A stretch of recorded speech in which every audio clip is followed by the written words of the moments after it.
call the middle school faculty meeting to order, I mean instruction committee to order.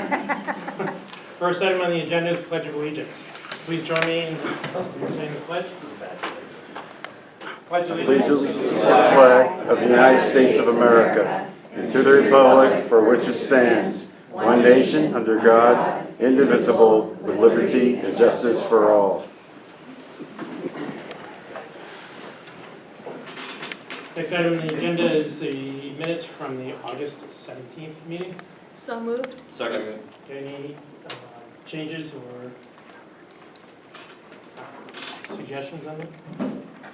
Seeing none, all those in favor? Aye. Opposed? Motion passes.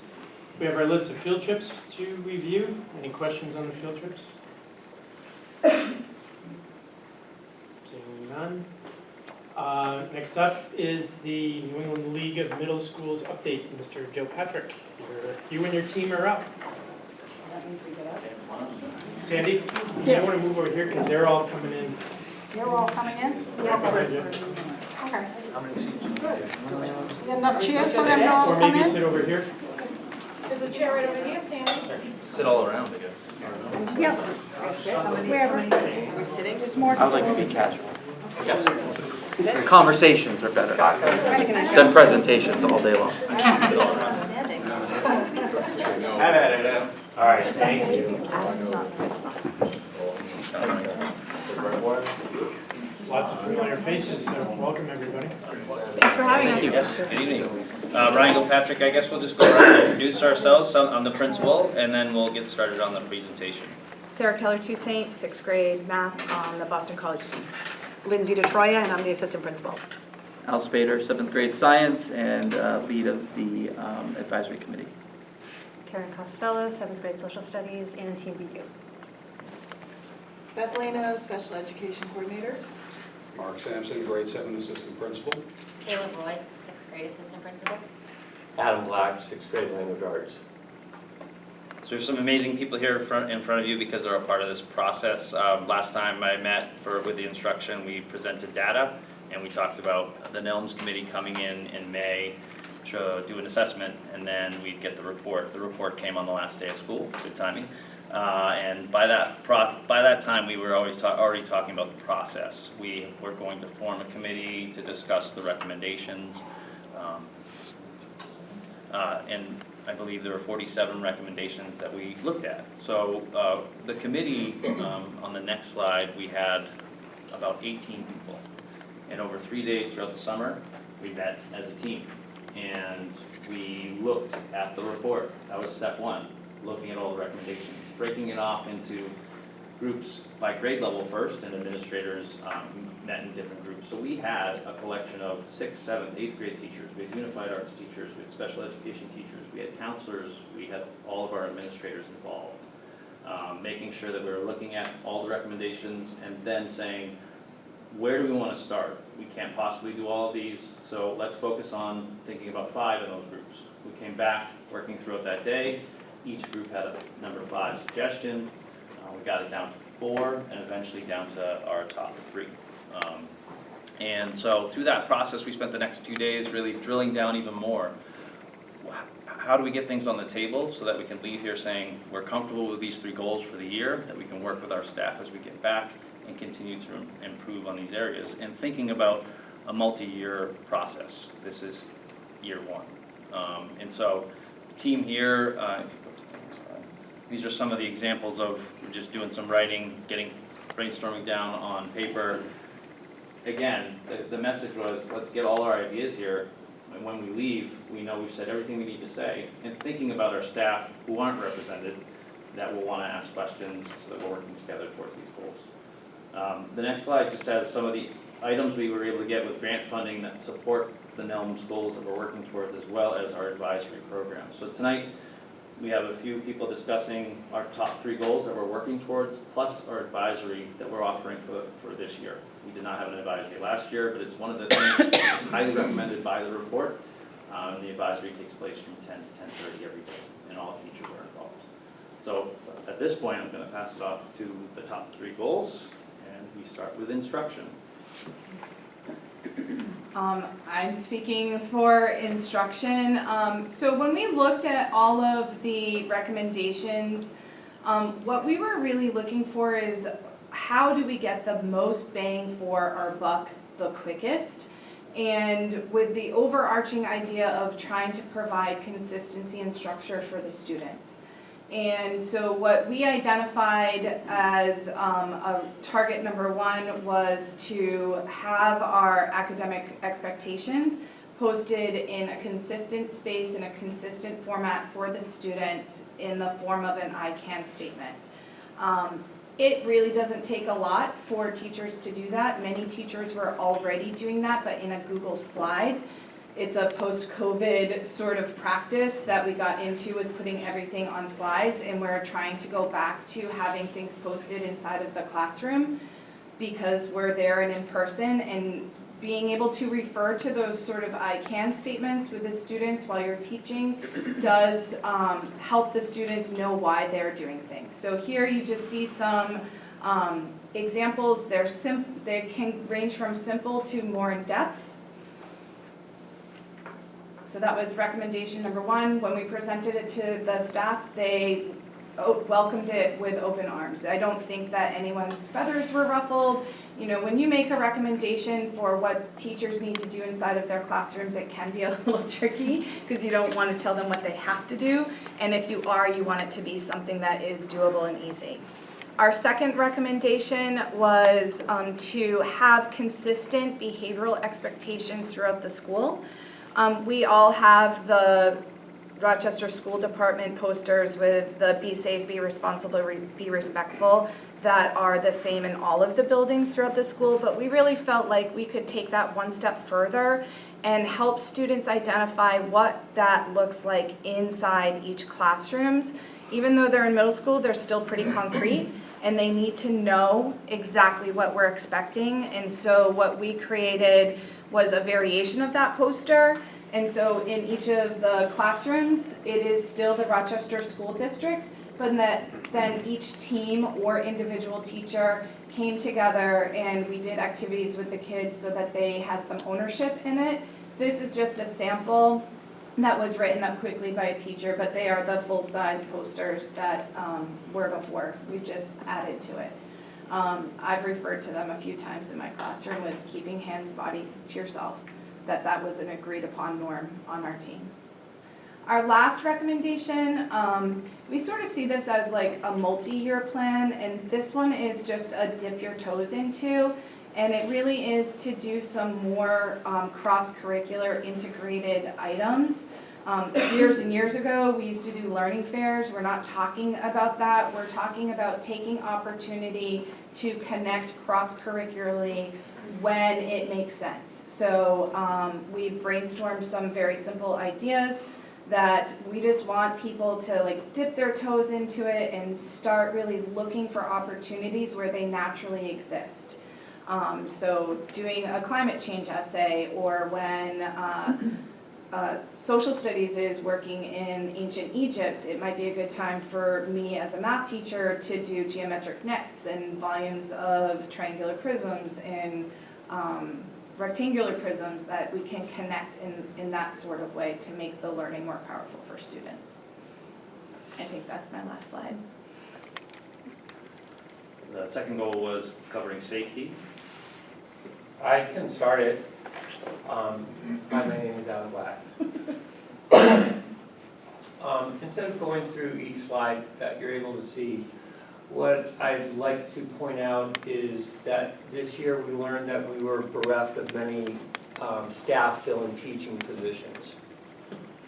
That's because existing staff chose other job opportunities, whether it's teaching in other districts or a total change. I don't know all the circumstances. However, I chose to look at this as an opportunity to teach incoming staff who haven't worked in this building, as an opportunity to restructure and train them and get them on board to do things that we believe will work in terms of safety. And that's why I saw it as a great opportunity to outline some things that seem like very basic things and things that are doable, And we're also open to changing things if we see that they don't work. Thank you.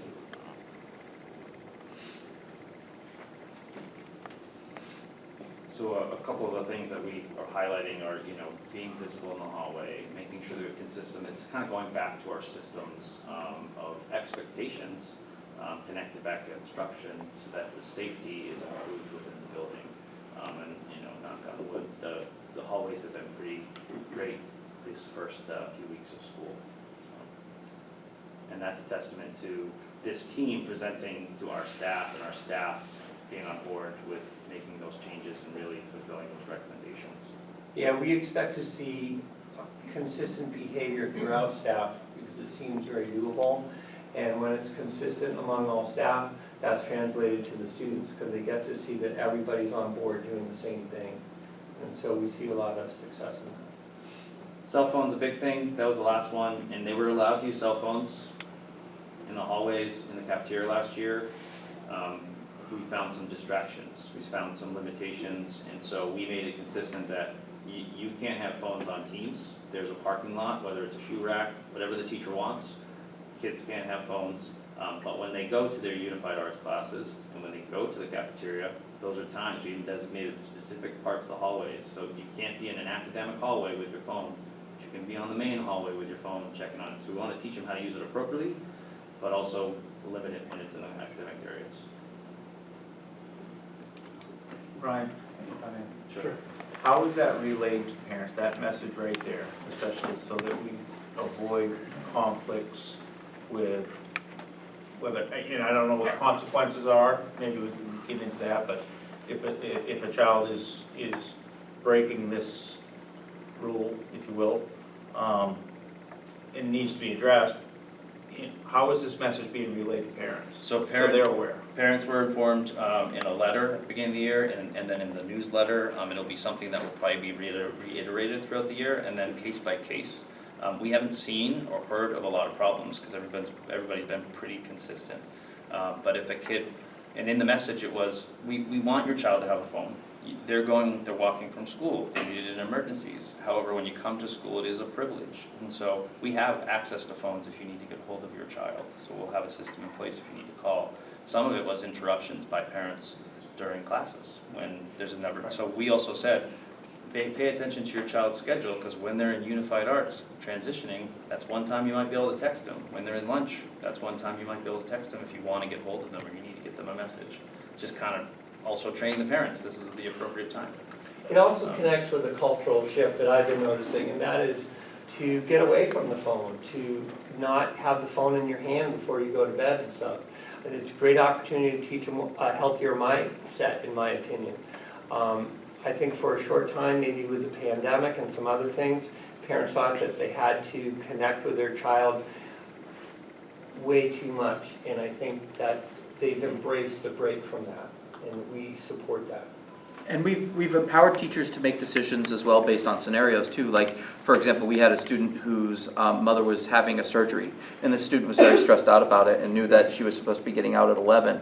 Right. So when it got 11 o'clock, we arranged for him to have a location where he could go and check his text message to see if his mom did work. Yeah, so like we have empowered teachers to do that on a case-by-case basis. However, we don't want them out when academic time is happening.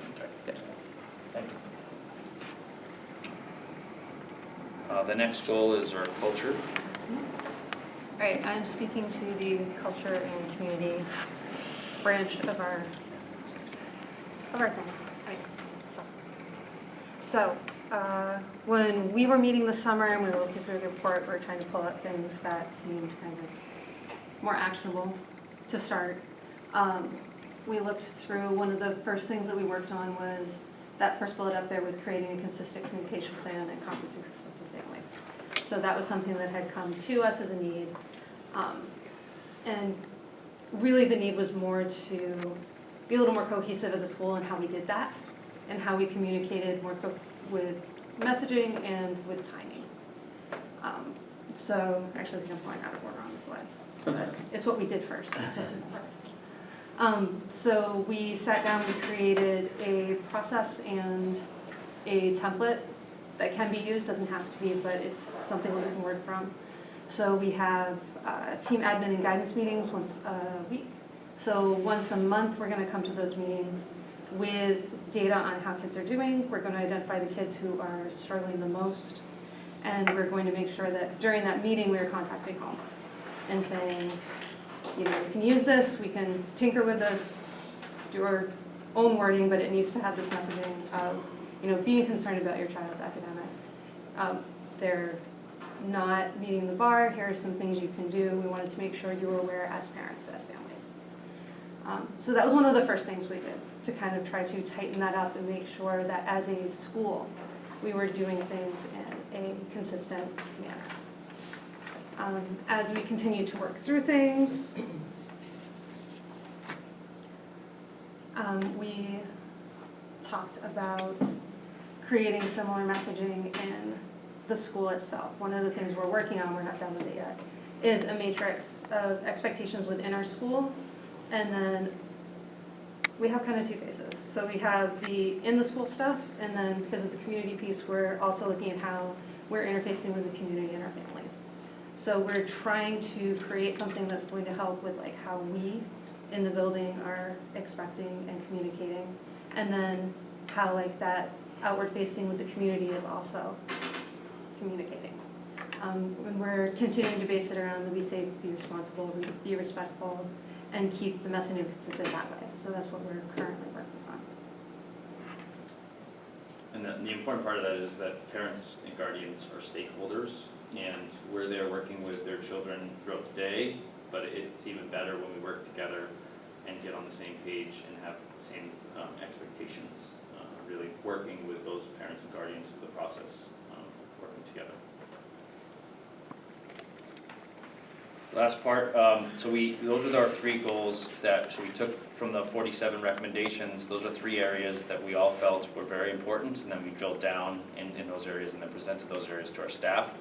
A big thing was advisory, because out of all these things, relationships and academics are across all 3. And advisory provides an opportunity for many areas to improve in, considering academics, relationships, but also pathways that we're trying to work on in the district. So I'm going to let Al. Yeah, so was super excited to hear that advisory is coming back, just because there's a lot of things that you can do with it. And we've heard that there were some success stories at the high school level. So we initially started with a draft of what the high school was doing on a weekly basis, and tried to assess whether or not that was something that we could implement at the middle school level.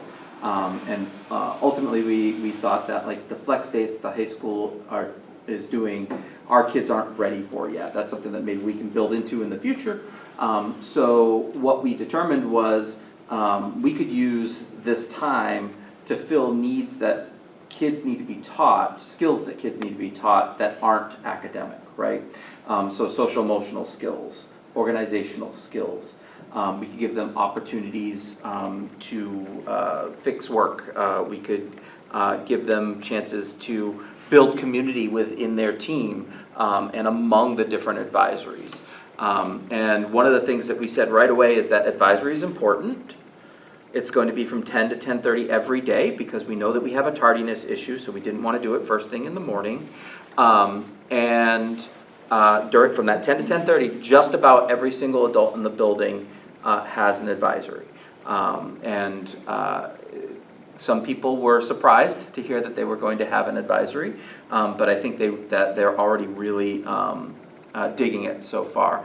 So we looked at the AMLE definition of advisory and said, okay, so here are the things that they believe we should be doing, and then we set up a schedule. And that schedule is this slide here. So Mondays, we figured we'd focus on executive functioning, where we can check in with them academically, go through what the weekly schedule is, because sometimes there are weird days, and eventually get to the point where we're going to start doing some goal setting with the kids. We know that goal setting is important. We also know that it requires a lot of instruction. Ideally, our first day of a rotation would be executive functioning. Then we would talk about connections, and this is an interesting conversation that we had about getting advisories together with adults who have common interest or common things that they, like if you're a kid that loves reading books, if we can get you to it with a teacher that loves reading books too, that would be amazing. We realized that we didn't have enough time to get that into play right away, so maybe, once we get to trimester 3, we might be able to do some type of survey and match kids up and things like that. But try to find a way to connect with your kids. And we were very clear that if you're having a game day with your kids, you should be sitting down and playing chess with them. Like, you're not sitting at your desk watching them play chess. This is an interactive experience that's focused on your connection with the child. Wednesdays, we talked about win time, which stands for what I need. And our plan is to have kids email their parents with what their current status is among their classes. Obviously, we're just getting into assessing now after the beginning of the year stuff, so we'll see how that goes moving forward. And kids that are all caught up, maybe we provide some type of fun bonus activity for them to do, or project. Thursday is going to be our social emotional learning day, or day 4 will be our social emotional learning day. We're really looking at self-awareness. We think that it's important to teach kids how to interact with other people, but if they don't understand how their own brains work, it's almost impossible for them to understand how other people's brains work. So we're going to focus in trimester 1 at least on self-awareness and how to manage these dysregulating thoughts and our heightened emotions. And then on our 5th day, which is typically going to be Fridays, this is where you can have competitions among a team, have all 7 advisories do something fun together, decorate their doors, decorate the hallways, have a kickball tournament, whatever that looks like. And we're giving teachers pretty much free reign for how they want to, or whatever they want to do with that. As we know, there are many weeks where we are missing either a Monday or a Friday, so that last Friday community day sometimes will get bumped off, or sometimes the win day will get bumped off based off of the needs of whatever team is doing. So this is a goal to follow this routine, especially for teachers that are not comfortable with advisory or have never taught advisory before. We put together a Google Classroom with tons of activities for teachers to do. I got a couple of people that came to us yesterday that were thanking us that there were so many activities to pull from, and we're still adding to that. We have some goals in the future that we'd like to see. We'd like to see more people doing advisory, like administrators and guidance and things like that. Heck, even our custodian, we'd love to see him get an advisory. So that's like in the future type thing. But we're really excited, and so far I think things are going fairly well. Any questions about advisory? I have a few. Yeah, please, load up.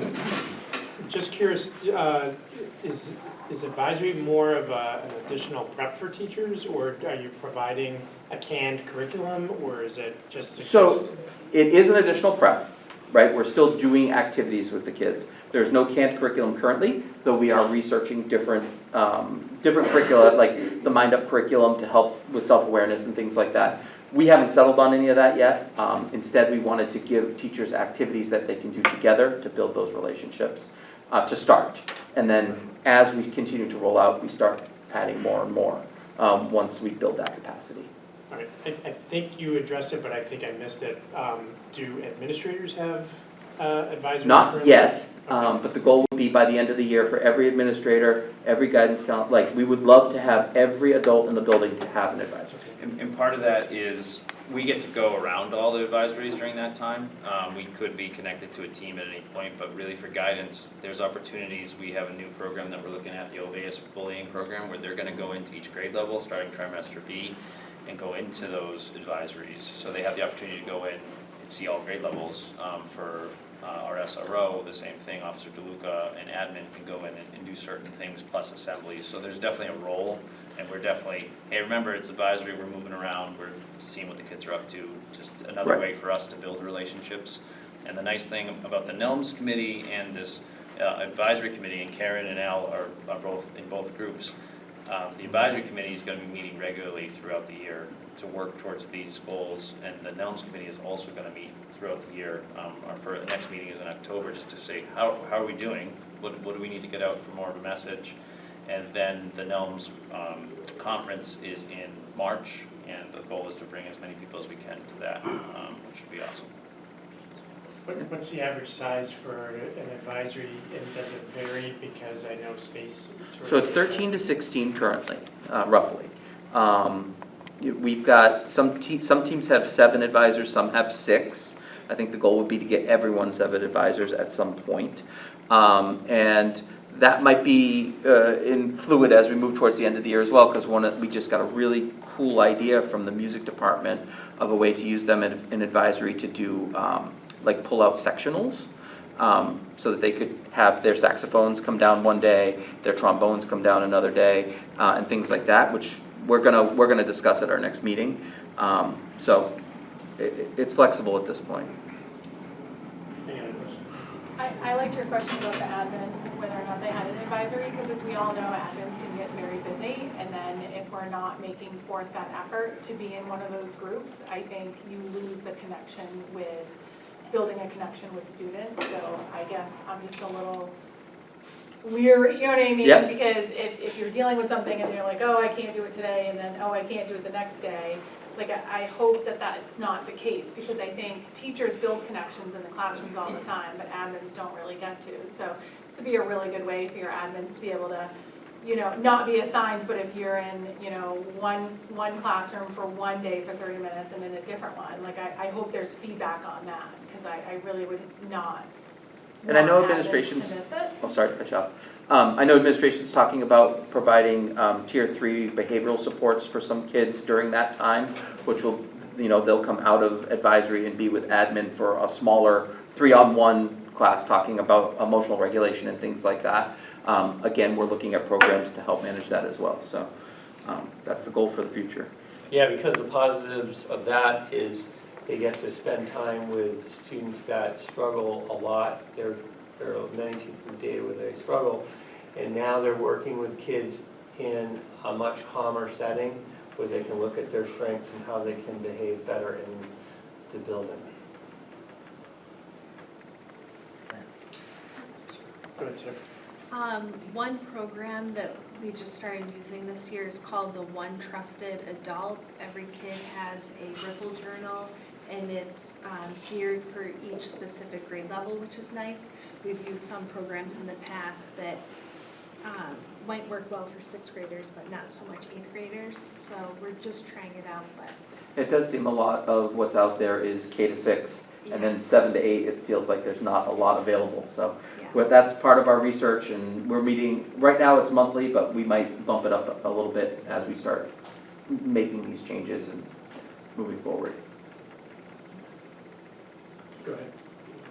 Through all this process, are there metrics to measure, you know, granted, I'm sure it's all very flexible and kind of adjust on the fly or whatever, but I guess what metrics are we using to see what's working, what's not working, or how do we need to adjust, I guess? I mean, we can look at academics, you know, how our academics improving through the process, but also the Swiss data, and during that time frame. We haven't had, at this point, a lot of issues during advisory, which is nice, and even throughout the day. So we would look at Swiss data and just the academic data, how are we doing, but also going back and reflecting on the 3 goals we have, and then saying, what do we do, what are we working towards for year 2? You know, what have we knocked out of the park, and we can kind of continue to do that, and that routine, but what do we need to add to the mix? And if our total number of behavior incident forms go down at the end of the year, we know that we're moving in the right direction. Right. That's our ultimate goal. I think eventually, you know, as we start implementing more and more programs, there'll be more focused assessments along the way for kids. We're just not at that point yet. Additionally, wouldn't we expect a visit from the Gnomes committee as well? And they would come and observe and see if any changes have occurred? Yep. And that's what I'm looking for. You Yeah. know, whether the behavior, you know, it's the number of ISSs or, you know, those sort of ISSs or whatever start declining, and just the overall climate of the school is, you know, a better place. Because middle school is tough, obviously, you all know. And it's probably the toughest part of any kid's growing up, right? I'm told there's a special place in heaven. There is. Okay, good. Anything else, Sarah? Yeah, is there a future goal to get back to student-led conferences through the Yep. advisory program? So we have, one of our teachers still had all of her stuff from when we used to do student-led conferences. And that is on the discussion. I don't know that that will happen this year, but it might be, year 2 of implementation, that might be the goal. We definitely saw value in that, and, bringing the parents in. I think that would be an ultimate goal. It's definitely something that we can talk about every single time that we meet, so. Great.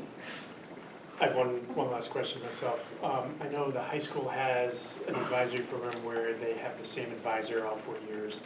I know it's probably a little tricky to do that in the middle school, but is that how it's run in there, or is it by grade level? So currently, it's by grade level. I mentioned earlier, what we want to do is to try to match kids up with their similar interests as an adult. And if that happened, it could be a multi-year thing. We have not settled on that yet, because we needed to find out what was achievable in the first trimester. And so our goal would be to eventually have that, yeah. And we talked about it in Nelms. So Nelms, we had a discussion about advisory, and then it just grew, and I knew it needed more than just what we were working towards. So we did discuss both options. What we decided based off of our goals, and that this was new and is a routine and building for kids and adults, that we would contain our craziness and keep it to team. Instead of being like, well, I'm not actually supposed to go over there, we just wanted to make sure that it had success, and then we build on that complexity.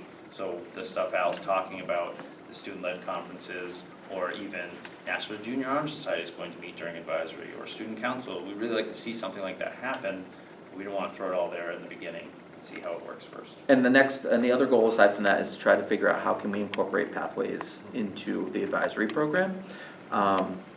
I think that we have a computer component coming available to us that we might start with 8th graders looking at, but we definitely want to try to make that a seamless transition up to the high school as well. Great. I know it's a lofty endeavor, so I know what you guys are going through, and I've been in a school where that's implemented and started, and the struggles that we've dealt with, so I applaud you all for that. It's just my last question, is special education, the special ed kids gonna be Fully integrated. integrated? Yeah, fully So integrated. they're not gonna be just lumped in together? Correct. They're- And what's cool about that also is Just have because to make sure. special ed teachers have an advisory too, so they get a chance to work with non-special ed kids as well. That's amazing. Also, we did allow students to indicate a preference, and we tried to honor that as much as we could, because some students start making connections early on within the first few days, and we wanted to get those advisory groups going. So they had a say in it as well. Nice. Yeah, we didn't even know what the advisory groups were for the first 2 weeks. We just focused on team building during that time among the academic teams. And then after 2 weeks, the teams got to divide and create their own groups based off of connections that were made in the first couple of weeks. So. Thank you. Any other questions? Go ahead. I just want to say, I have a grandchild starting middle school this year, and I heard through an older cousin about an activity that happened during her advisory. And it seemed to be a very fun activity that she enjoyed a lot. So. And we're not expecting everybody to be doing the same thing at the same time. We want people gauging their advisories and getting if the goal is to make connections, right, you know what your kids need in your advisory. So if you need to pump the brakes and maybe do a social emotional learning lesson on a Monday, that's okay. Right. Know who your kids are, know what they need, and address that. Any other comments or questions, folks? Good luck. Awesome. It sounds great. It's been an experience. Yeah. No, it does. It's a lot of work. It's a lot of, and I appreciate everything. And we celebrate every little success that we make along the way. No.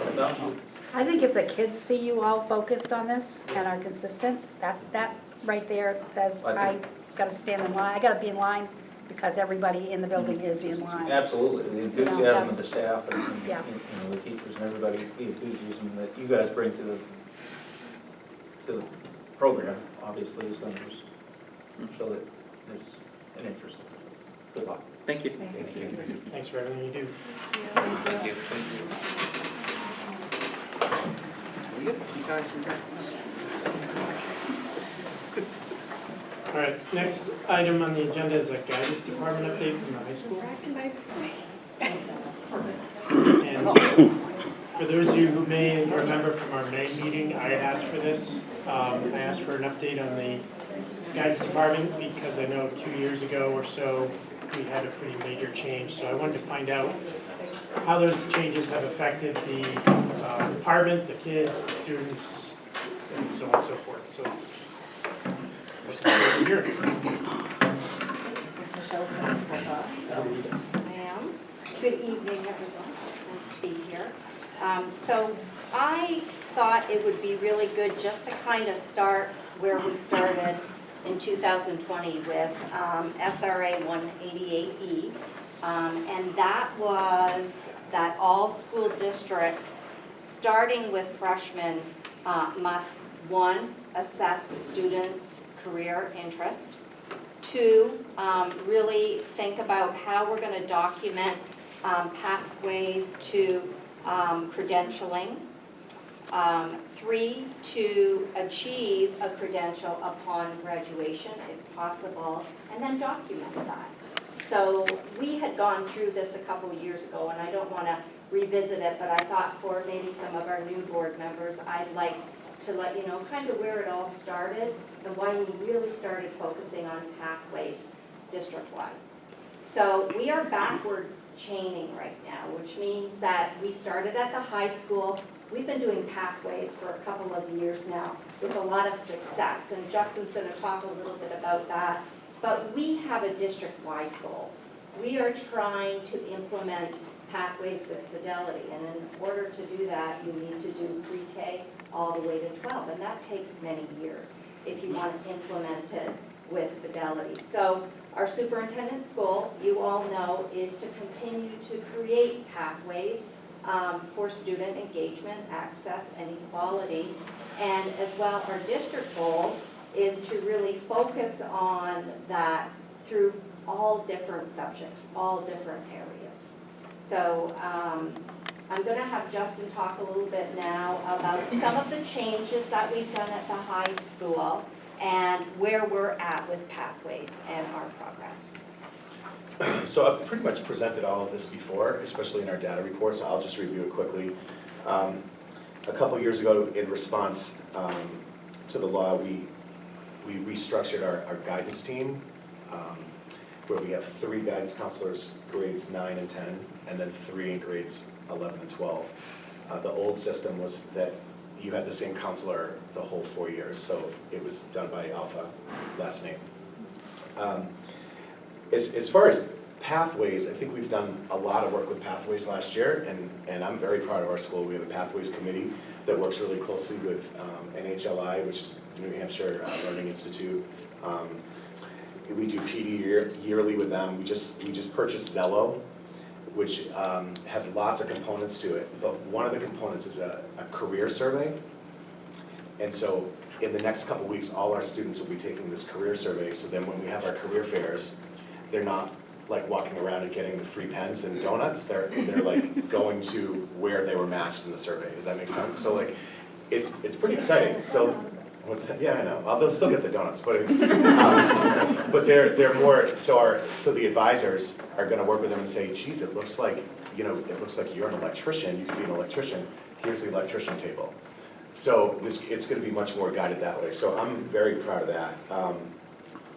And last year we piloted a capstone, so that every senior had to graduate with a capstone presentation talking about what their plan would be. And I think if you remember, I think I presented to this group, right? But 94% of our seniors walked across the stage with a pathway or with a plan. So we were really proud of that. So that's just some of the work we've done at the high school in just a few short years with pathways. So. Yeah, and I want to say too, not to interrupt. No, I'm good. When we were looking at some of these changes, we were thinking, why are we going to adjust some of these things? And the thought was that if we, do a 9, 10, and 11 and 12, then people would be really focused on what they need to do. So it's trying to work smarter. So this was just, one of the things that we thought we would try. And I'll pass it over to Karen just to talk about how things are going with pathways. But I think it's important that you know the why we chose to try and adjust things for our pathway work. So my name is Karen McDermott. I'm the team leader for our department head for the school counseling at Spalding High School, and I'll let the other folks here introduce themselves. So I'm Cheryl Stifter. I work with the 9th and 10th grade. I'm Katie Newbegin. I work with 11th and 12th. I'm Erin Reinhardt. I work with 9th and 10th. And we have 2 other counselors that really want to be here, but they have little babies at home, so it's hard. yeah. So I was asked by administration to talk about the strengths of pathways. And so in your presentation, you can see that these are some of the things that we as the counseling department have identified as strengths of the program so far. So students have more time in their advisory to complete pathway work. The advisory meets every day with an advisor that follows them for years, and so there's more accountability for students to plan for their 4-year plan. Secondly, the career interest inventory that is now completed in 8th grade, that was implemented in the 2021 school year. It was when the state of New Hampshire provided a way for us to use as a tool for career interest assessment, and we implemented that at the middle school in 8th grade back then. And now the 8th grade counselor has been collating that away to data for the lower counselors when the students come up in 9th grade, when they meet with them in the one-on-one meeting to continue that 4-year planning and the integrating the high school academics with the results of their 8th grade interest inventory. And so when they walk in the door of the high school lower counselors know the career interests of the 8th grader before they come. So that was introduced a while ago. Also, one of the strengths of the Pathways model is our ability to access the students without disrupting the school day. So we're able to bring in speakers and do workshops, whether they're college or essay writing. There's the ability to do that during the advisory time and not disrupt the school day or the classroom instruction. Anyone have anything else to add to that? No? Okay. So we were also asked and have seen areas that need to be looked at for improvement. I think there's been some unintended consequences of how the division is, where a student has one counselor in 9th and 10th grade, and they switch to a new counselor. So we've written just a couple of things that we need to look at as a school to try to improve upon. So one is that as a counselor, you have a much higher ratio of students by grade. To give you an example of that, I personally have around, or if you're an upper counselor, you have about 120 seniors. And so the implementation of that in practice is that you're working with seniors in the beginning of the school year. So you really don't meet a junior until 2nd semester. And when it comes to college or career planning, years ago, deadlines were typically in February for college deadlines. Now, college deadlines are in November. We do a free application day. And so all of our seniors who are applying to 4-year and 2-year colleges participate in that free application day. So that means that we upper counselors have to get, even if only 50% go on to apply at that time, 60 seniors ready for that college application day. So these are some of the unintended consequences of trying to manage this system for us. Additionally, families can have multiple counselors, right? So you could, if you're a family with 3 children, you could have 3 different school counselors that you might have to communicate with. And then the obvious difficulty for students is that they have to transition from one counselor to a new counselor, and that is, we found, that can be very difficult for some students. So, I don't know, I guess I'll probably stop there because you might have some questions, or so these are just some of the major things that we are concerned about when it comes to how the split is. Go ahead, sorry. Thank you. Have you found the lower counselors that you've had juniors come back and ask you to write the letters of recommendation for colleges? And is that okay that they're asking their? Yes, they are coming back and asking for letters. And it's hard to say no, because you know you've worked with these students. And that is another of that unintended consequence, because we as lowers have our own caseload, and then trying to work with someone else's student is very difficult, but it's also, we want to do what's best for the student. So it does make things a little tougher. One of the things I'll say as an upper, which is how we refer to ourselves now, so as an upper, if a student had Erin for 2 years and then came for me for 2 years and they asked Erin for a letter, one of the things we recommend to students is that they should have letters from someone who's had them recently, who can speak to who they are right now. So a student asking one of their lower counselors probably saw a lot of growth with them, but then as the upper, I've seen their senior growth or junior growth. So they kind of have 2 split people that have 2 very different bits of information, regardless of how much we might communicate to really try to understand the student. We spend a lot of time partnering with our co-counselor, like our lower partner, to really get to know these students.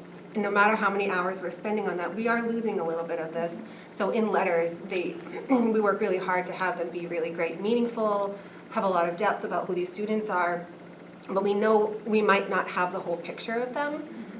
Even though we are definitely working very, very hard to provide them with the best that we possibly can. Yeah. So the areas of improvement, I think it's thank you for coming and letting us know where the weaknesses are. Do you have solutions to any of them? Are you thinking about potential solutions? Sorry, I didn't mean to put you on the spot either. It's hard to maintain this system and think about a solution. Are you suggesting changing the system? That could be a solution. That would be a solution, yes. We're interested in looking at other options, because I think we feel that this is not in the best interest of the students. So I guess. I think we were, if I can just kind of jump in, I think we were looking at kind of like a 4-year rotation just to get the data, to see, if this is something or not. We're halfway through and we're, looking at things that we have to really think about and, possibly brainstorm what we can do to help with those areas of improvement. Can I just add? Yeah. So, I get the wanting to get through a rotation, but I also understand that if it's not working, like, having it go on for 2 more years, if it's not working, may not be the solution. So I guess I'm just curious. I'm glad that we had the presentation, but I guess I'll just be curious to see what happens. Because you're right, something new, there's some things to work out, but if it's not working, I would hate to have it go 2 more years. You know what I mean? As I recall, this change happened about 2 years ago, like when we first started hearing about it. And anyone who was on the board back then would probably remember that I was not a fan of this and fought very hard against it for a variety of reasons. And I'm glad to hear about what's best for the student, because that's actually a question that I had. And to get at that, I was wondering if you could, any of you could walk me through one student's experience through the guidance department, whether it be, and I want to start with the 11th and 12th grade, when they're applying for colleges, and I guess, I want to hear from both, not only applying to college, but also careers. Like, what happens in the guidance department as far as conversations that go on, expectations, what opportunities are afforded them, but also not only for the students, but also what is going on behind the scenes to get those students ready and all the paperwork that they need to apply for college. And I know it's a lot that I just asked for. I have a great example. So I have this student who is wonderful. I met her in 8th grade, when she was in 8th grade, and I worked with she and her mother to plan out her 9th grade year, and she was very enthusiastic. So I got to know her very, very early, and I developed a connection with her and her mom. And I was able to work with her through 9th grade and through 10th grade. She had a lot of medical issues that happened, and I understood that, and I had a lot of communication with her mom and with her, and we just really developed a very good connection, a very good relationship. And then when she was a junior, she went to the next counselor who didn't have that history. And yes, I can share as much history as I possibly can explain, but you can only say so much. Like, you can't pass on those memories. You can't pass on that connection.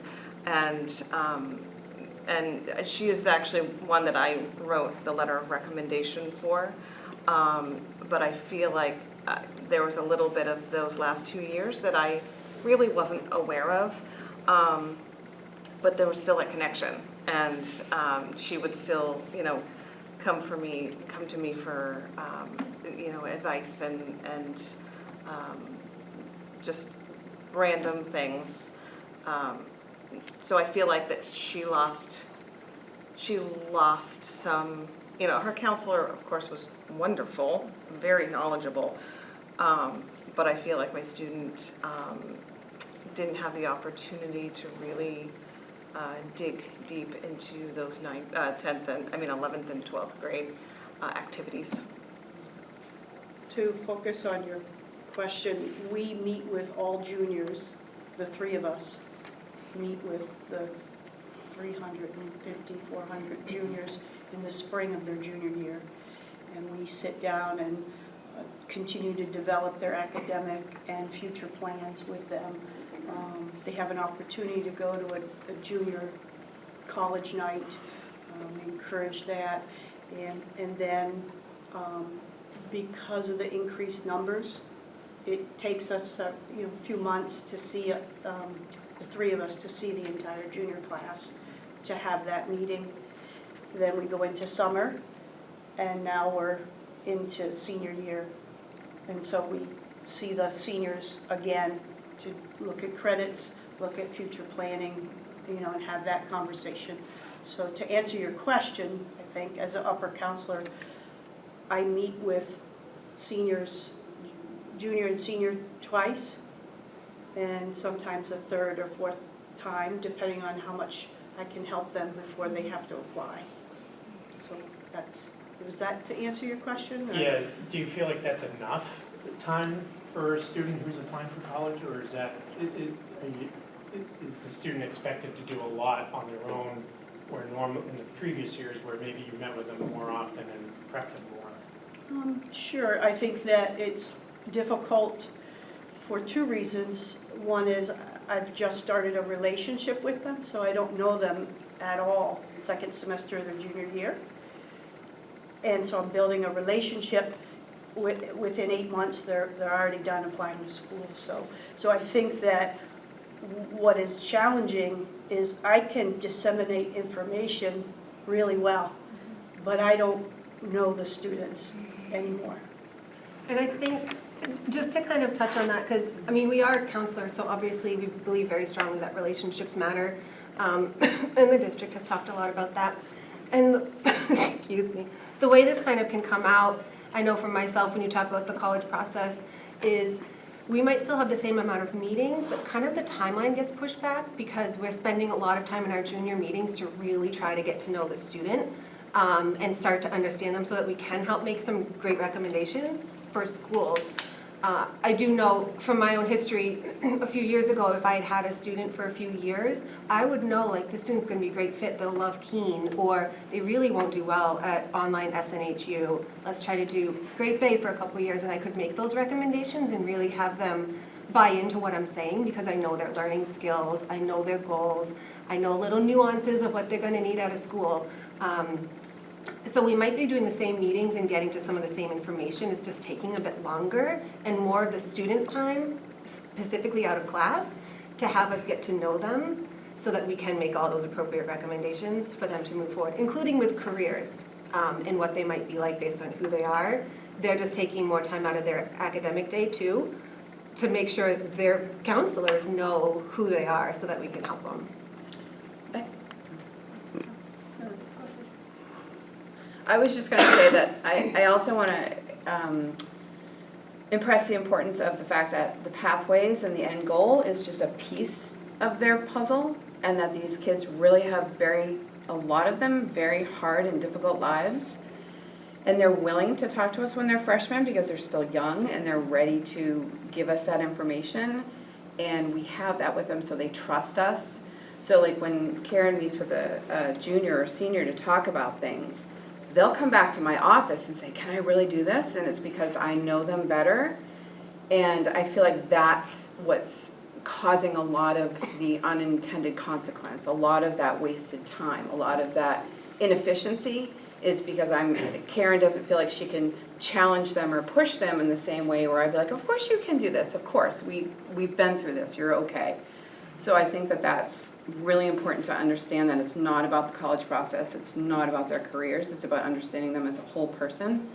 And we miss that when we can't stay with them. And trust is a big thing for them.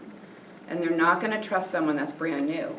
Whereas as a freshman, they're more apt to want to trust because they're still young. So I think that's part of it.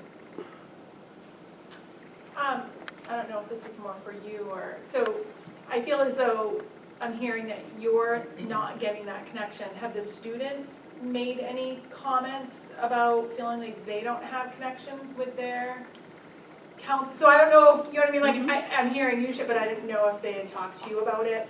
I mean, because I think sometimes we kind of forget that value of what the student feels, so. For sure. You're feeling, like, okay, I mean, Well, I mean, I think it depends on the student, because if you're a student who has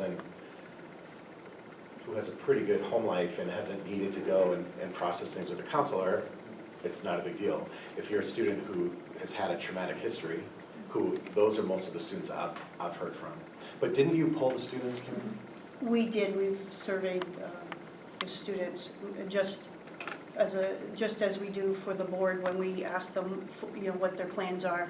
We also ask them for feedback about the model, and so that we had some feedback from the students.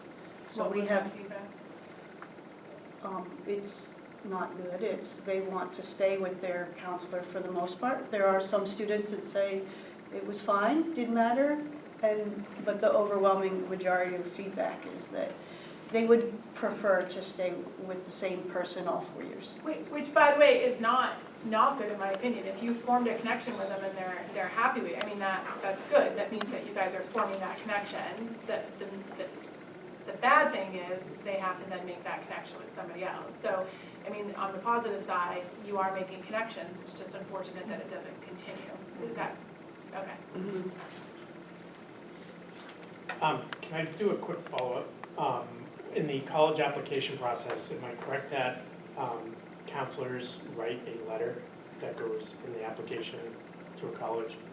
We do, but increasingly less colleges are now requiring that, to be honest with you. But yes, many do. So do you end up writing one for each student who applies to a college? Not every student, no. Okay. And I guess I guess my follow-up question to that would be, what does that letter look like if you don't get to know them as well as you used to be able to? Is it more just factual, this person has done this person's done this? Or are you able to put any emotion into that letter? Because the emotion is where really, I think you really hook a college into saying, this is our guy or this is our woman. Sure, I don't want to lie, that it's harder to write a letter about someone you don't know that well. You know, I mean, it just is, you know. But we try our best to include all the information that they give us and consult with prior counselor to try to include any information, but go ahead. Sorry, can I add on to that? Not to bring back this other student, but the student that I wrote the letter of recommendation for, I wrote completely without a brag sheet. I did not use her brag sheet at all, with the exception of just making sure that I had her clubs and activities correct and those years. So I wrote this fairly long letter of recommendation, and her counselor gave feedback that she's like, that was an amazing letter, and it was, again, written with no brag sheet. It was all from memory, all from history, all from connection. Whereas, you know, if I wasn't available or able to write that letter, the letter would have been much different. And the brag sheet, if you don't know, is just a way for students to, we have some questions that they answer. Questions that can be like, if you had any superpower, what would it be? Just to get us a little more knowledge. What are your hobbies? What was your favorite class and why? Who do you look up to most in your life? Some stuff that any student that needs a letter from the school counselor will fill that out so that we can have more knowledge and can have something that just doesn't say, they did well in this AP class. We do provide that depth. Some of the anecdotes might be missing without having a long-standing relationship, but we do work pretty hard to include as much as we can in that with the information we have. We would talk to the lower counselor to see how do they observe the growth. But they are different, I agree. And I also want to add that, unfortunately, I can't do that with every single student. One, because, you know, this was a special student that I had a special connection with, which is why I knew her so well up until the 10th grade.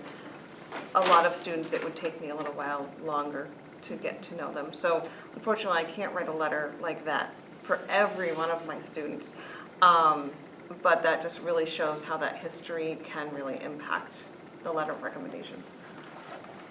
Sarah, do you have any? Go ahead. With the shift toward the pathways and identifying early on their career preferences or them as a learner, is there a way that you guys are going to move toward tracking that? So like having a student profile or a student support plan that follows them through the years so that anyone working with them, their advisor, counselor, teachers can pull that up and see kind of like a general profile of their experiences.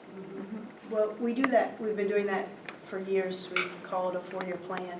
And Cheryl, her 4-year plan, all her notes on students and all of what they've done academically and their goals and their results from interest inventories is all passed on to me. I think we're going to look at how we can integrate Zello more and using features of Zello, but it is just our first year with it this year, so we're trying to figure that out. Yeah. I might have missed it. There was a lot of info you gave us, but what was the reason changing from grade level to the last name? Do you mean the other way? Like what's the reason from like now moving how we When I was are? at Spalding, it was alphabetical, like your last name. It was, and it sounds like that's how it was just so recently until you guys changed to, I'm just curious, what was the reason for the change? I think it was explained to us from administration that there was a feeling that while implementing pathways that there would be more need for us to be specialists in content or in programming in order to implement properly. Thank you. Thank you. I guess I don't understand either. Why you don't remain with a student all the way through? Why, you know, if the student likes it better, you like it better, you get to know the child better, there's more trust, there's more confidence and all that, why is it you don't stick with them from 9th grade through 12th? I don't understand. We were asked to change. Okay, So, that's it. We'll get rid of administration and. No, we won't, no. Anyone else have? Yeah, well, I have one other question. Sure. And that is, did any of our juniors go to St. Paul's this Yes, summer? we had a couple there, Yeah, good. yeah, and they loved it. It's a wonderful experience according to the 5 kids in my family. Wow. Yeah. I think there were 3. One thing, they learned to write very well, Yeah. not only, Yes. learning other things. Yeah. Yeah, Ann and then Karen. Mine's more of a comment, and it's concerning to me that with the senior push, the upper counselors get to focus on the seniors, so the juniors actually have a gap. And that gap, where they've had their best friends in the lower years, now all of a sudden they're like half the year in their junior year on their own, kind of, and then it's hard to get them back after that, once you let them out of the house. they're gone. So I gotta say, they keep stopping by. Well, yeah, that puts a lot of pressure on the lower counselors, because that's who they know, and that's a critical time, I would think, for them to be connected to a trusted adult, if you will. I agree. I'm just wondering if there's a way to do this, to not lose them that half of their junior year. Before you get back to them and then start to create a relationship and figure out where they're going, what they want to do, and by then they're almost adults. So it's really hard. So it sounds like we have a concern where it may not be working, but I think you have some really good admin that we do not want to get rid of. I just want to be clear. But I mean, we've heard Mr. Roy come before and say, this isn't working, we have a new plan and we want to present it. So I would say, I would encourage you guys to work with admin and say, how can we change this for, you can't implement something, you're starting out the new year. So it's not like we can say, okay, we want to change this today. And I think the process would be working with admin because, you all work together as a cohesive team. And I've seen Mr. Roy come before and say, this hasn't worked and we want to try something different. And he's not afraid to look outside of the box. So I think you're very lucky in that aspect. But I would say I would hope that we wouldn't potentially wait the 2 years and we might say, let's try this. Or I think there's a lot of, I understand because I was on the board when it happened 2 years ago and there was a lot of reasons, especially with the college process and all that. And there was some really good reasons, so we supported that. And it sounds like maybe it's not the greatest, so maybe there's a way to kind of mix it in between. But I'm lucky that I just get to sit here and say yay or nay. You guys have to come up with a solution. But I think you guys have a really good team that you can find a solution. So I feel that you're frustrated a little bit because you really care about the students and it shows. So I'm hoping that there's a way that you, as well as admin and the two counselors that are missing, can kind of work together to maybe fix some of the issues, because there clearly are some issues. And we did talk and say that we're going to reconvene, in the new year and look at it and brainstorm. So we are going to be doing that. Does the new year mean like January? Does Yeah. it mean, okay, because there's like that school year from June to June, and then there's the, listen, she didn't explain, I just wanted to make sure. Can I also just to be really clear, like our administration and like Mr. Roy's been very supportive of all of this and trying to help us all get through this and make this work at this school. So I just want to kind of go on the record to acknowledge that, and like our APs and everybody, like they've all been in the trenches trying to get this sorted and to like really meet our students' needs as much as possible. So. He's all about the student, and Yeah. one of the major good things about him. There's more, but we'll. We got Sarah, Shane, and then Matt. Thank you. Is it easier though, are you finding with the lowers to really focus and specialize in the programming like the CTE, since 9th graders, 10th graders are open to the CTE programs? Is it easier that the lowers become more of the experts on those programming? Have you noticed that? I don't think it was ever an issue that we weren't experts in all aspects of our jobs, right? I don't think that was ever discussed, nor was it ever proven that we weren't experts in all aspects of our jobs. So I think that's the difficult part. I think, you know, and I'm relatively new to Spalding, but I do know that Pathways, and it was called the 4-year plan, and it was called, you know, it's not new to our counseling department. So CTEs are always talked about, but they were talked about amongst 6 counselors, and we could all come together and talk about what was going on with all of our students at the same time. Same thing with, like, you know, applying to colleges. All 6 counselors were working on the exact same things at the same time, and we could problem solve together.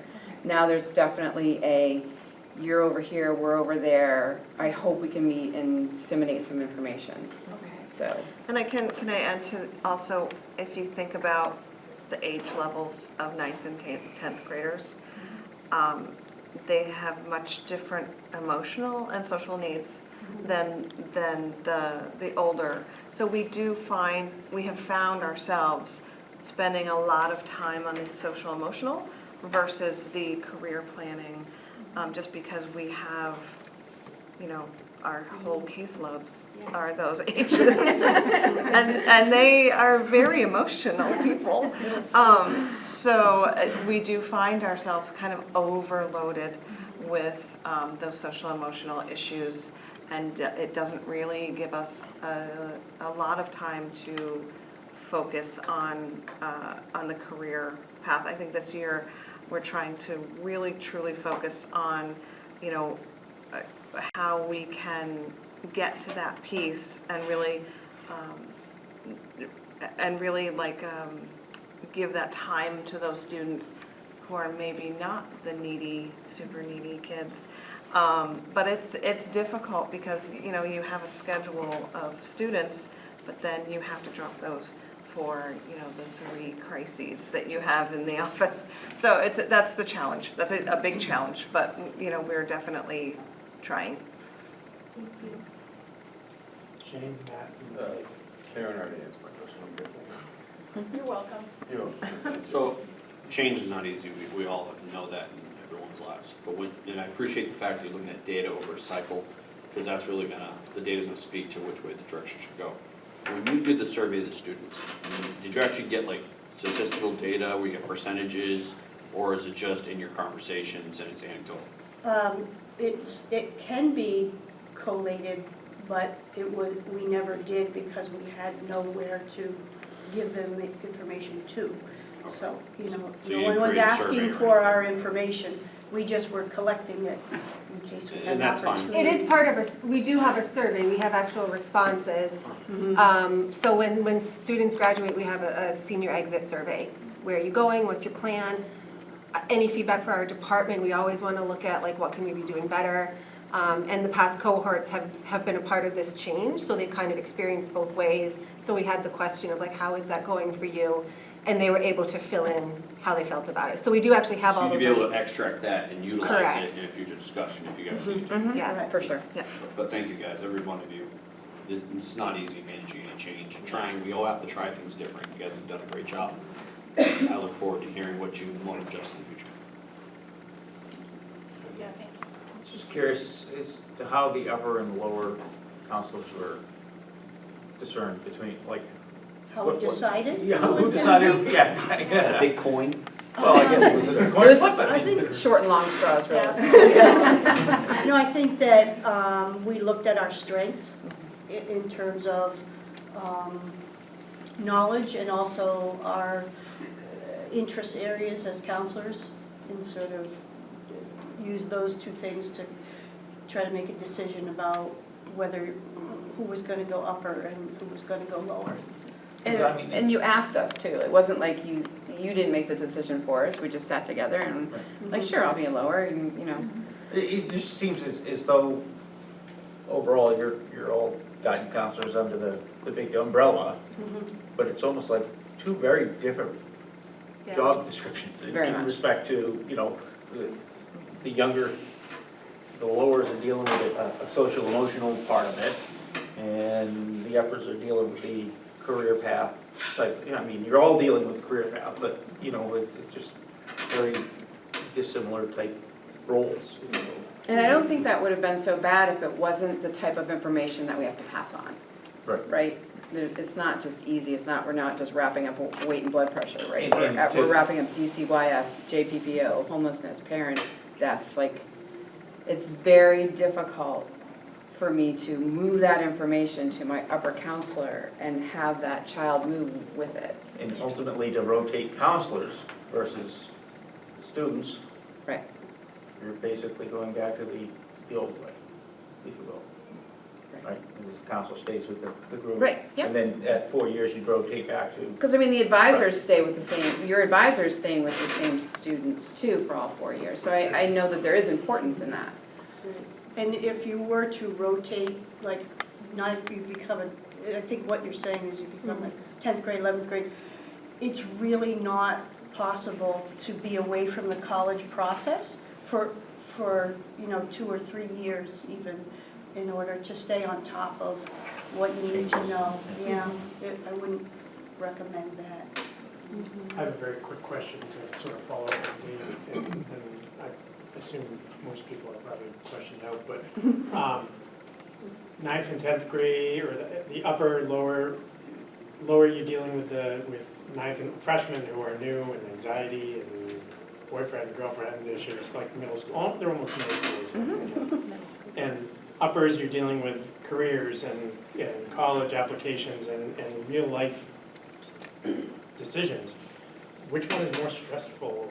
Or do they all have their own unique stresses, I guess, if you will? Oh, for sure. I think they're what I would say is they're imbalanced on both ends now. So they're both stressful because we don't have balance in our jobs.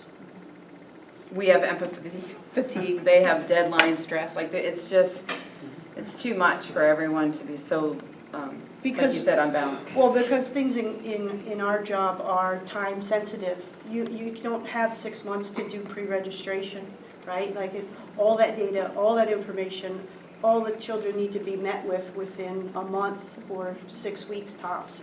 So the underclassmen counselors are, they're carrying 8th grade, 9th grade, and 10th grade through that pre-registration process.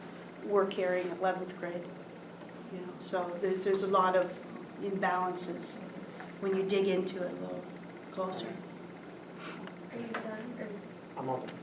So one thing that just keeps resonating with me that I heard you say is the importance when it was alphabetical, being with that same family through all the siblings, just given our community and the kids that we have, there is value to that, and a lot of ground can be lost through that transition. And I just go back to what's best for kids. And the most important thing for any student in our district is to have one trusted adult in the building. And if that could be their guidance counselor or their administrator, I always go back to what is best for the kids. And that definitely, for some kids, not all kids, but for some of them, it is a huge thing to have that family stability and the trust. And I think for parents as well. Yeah. Because we really develop a very good relationship with parents. Yeah. And I think that says a lot. So when when you're working with this family's second kid, you already know that family. You know what their needs are, what their concerns are. But when you are brand new to that family, it makes it much more difficult to collaborate well with that family. And just that could be getting that student to school every day, that connection with home. Yep, absolutely. I just wanted I'm extremely proud of this team. This wasn't an easy change, and it's been really trying on them. It's been trying on the administrative team as well. And I think that I'm hoping that we're going to relook at this with our central office, and I'm hoping that we have 6 really skilled counselors that are struggling with this, so we need to look at it. So I appreciate you listening to us. Justin, the admin team follows by alphabet, right? We also changed so that you had a 9-10 team. So like Mr. Bushway does all the freshmen, and then we have an administrative. So it's we're also feeling that, I definitely. can't say that's a discussion for another night. Well, you know, I mean, I think, you know, I like, you know, Kyle always says, you know, throw spaghetti against the wall and see what sticks, and we did, you know, and so we gave it a shot, and I think we're realizing we need to make some changes, right? And so that's on the horizon. Any other last minute comments, questions?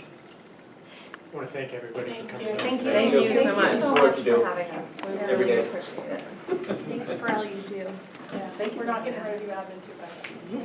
I'll get some sleep.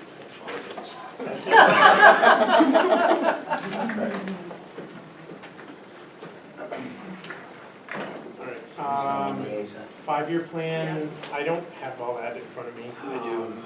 Hold on. The only thing that you have is technology assessment will be provided by October 2023, so that'd be a district deliverable. Okay. And so everything else for the 5-year committee meeting is all set for next week, and you're working on your plan, so kudos. All right, next up is public comment. Publicly communicating false statements about people that defame them could subject the speaker to both criminal and civil liability in the state of New Hampshire. In that vein, statements made at public input or public hearings are not immune from potential consequences for their words. Furthermore, the fact that the public body does not prevent these statements from being made does not excuse or endorse those statements. It just means that the public body, in this case the school board, both recognizes and respects the right to free speech enshrined in the First Amendment to our Constitution. Is there anyone in the public that would like to address the committee?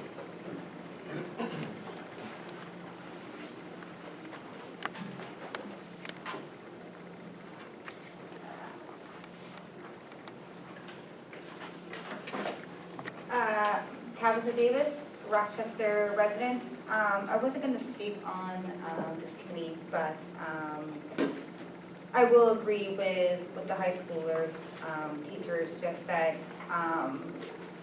My daughter, who graduated a couple years ago, Mr. Roy, your staff members are truly amazing. When she hit senior year, she did have to change her counselor, and it was devastated. My daughter lost her father in sophomore year, and she had a very good connection with her counselor, so I fought for my daughter to keep her counselor for that senior year. And she did get to keep her, so thank you, Mr. Wright. Having the connection with the staff, especially in high school with the counselors,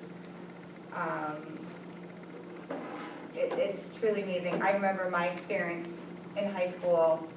I had the same one since freshman year, all the way to my senior year.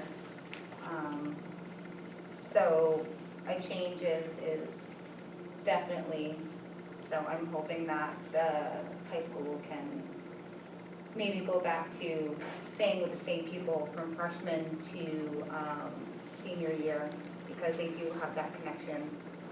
And the college is stressful as parents, as it is with staff members too. Trust me, been on the phone with staff members several times about that.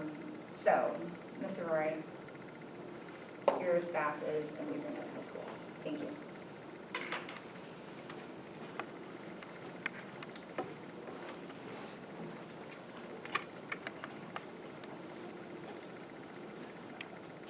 I'm Amy Behringer. I'm a parent of a school-aged child in Rochester, and as an educator myself, I simply came here to say thank you to the Rochester teachers, staff, administration. I've seen firsthand and experienced how dedicated and incredible so many of them are. I think that Rochester is lucky to have the educators that they do, the administrators. It is my belief that the new director of student services is an incredible addition to the SAU team. She's dedicated, as many are, so I wanted to say thank you to all the staff and educators of the Rochester School District. Thank you, Amy. Good to see you again. Yeah. Anyone else from the public who wishes to address the committee? Anyone else have? Any other? Seeing none, is. Motion to adjourn? Second. All those in favor? Second. All those opposed? Okay, we are adjourned, thank you.